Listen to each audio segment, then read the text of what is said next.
the stage of thought that goes beyond the stage of common sense. And the difference is simply that he interpolates and extrapolates, where common sense does not. For common sense, two men see the same identical real dog. Philosophy, noting actual differences in their perceptions, points out the duality of these latter and interpolates something between them as a more real terminus. First, organs, viscera, etc., next, cells, then ultimate atoms, lastly, mind stuff perhaps. The original sense termini of the two men, instead of coalescing with each other and with the real dog object, as at first supposed, are thus held by philosophers to be separated by invisible realities with which, at most, they are conterminous. Abolish now one of the percipients, and the interpolation changes into extrapolation. The sense terminus of the remaining percipient is regarded by the philosopher as not quite reaching reality. These only carry the procession of experiences, the philosopher thinks, to a definite, because practical, halting place somewhere on the way towards an absolute truth that lies beyond. The humanist sees all the time, however, that there is no absolute transcendency even about the more absolute realities thus conjectured or believed in. The viscera and cells are only possible percepts following upon that of the outer body. The atoms, again, though we may never attain to human means of perceiving them, are still defined perceptually. The mind stuff itself is conceived as a kind of experience, and it is possible to frame the hypothesis, such hypotheses can by no logic be excluded from philosophy, of two knowers of a piece of mind stuff, and the mind stuff itself becoming confluent at the moment at which our imperfect knowing might pass into knowing of a completed type. Even so do you and I habitually represent our two perceptions and the real dog as confluent, though only provisionally, and for the common sense stage of thought. If my pen be inwardly made of mind stuff, there is no confluence now between that mind stuff and my visual perception of the pen. But conceivably there might come to be such confluence, for in the case of my hand, the visual sensations and the inward feelings of the hand, its mind stuff, so to speak, are even now as confluent as any two things can be. There is thus no breach in humanistic epistemology. Whether knowledge be taken as ideally perfected, or only as true enough to pass muster for practice, it is hung on one continuous scheme. Reality, however remote, is always defined as a terminus within the general possibilities of experience, and what knows it is defined as an experience that represents it, in the sense of being substitutable for it in our thinking because it leads to the same associates, or in the sense of pointing to it through a chain of other experiences that either intervene or may intervene. Absolute reality here bears the same relation to sensation as sensation bears to conception or imagination.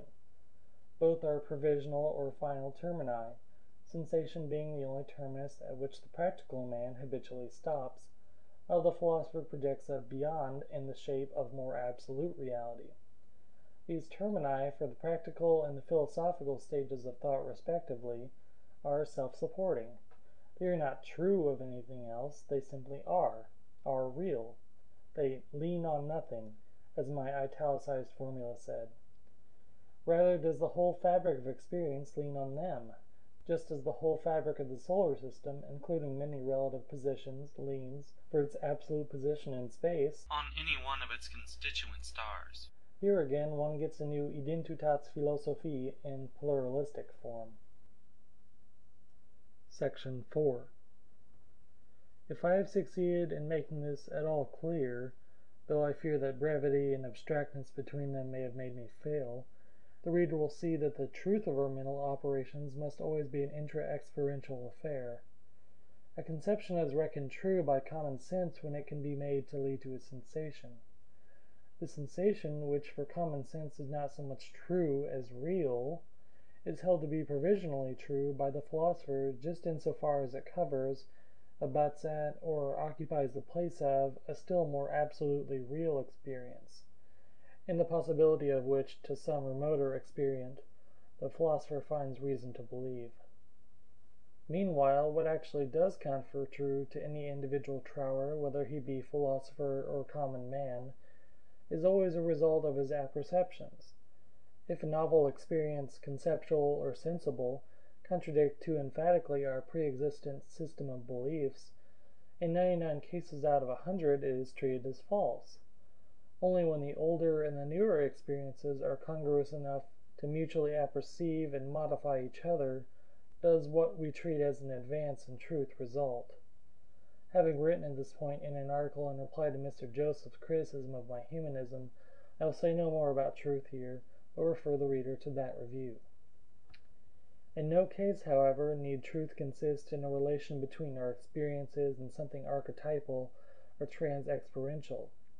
Should we ever reach absolutely terminal experiences, experiences in which we all agreed, which are superseded by no revised continuations, these would not be true, they would be real, they would simply be, and be indeed the angles, corners, and linchpins of all reality, on which the truth of everything else would be stayed. Only such other things that led to these by satisfactory conjunctions would be true. Satisfactory connection of some sort with such termini is all that the word truth means.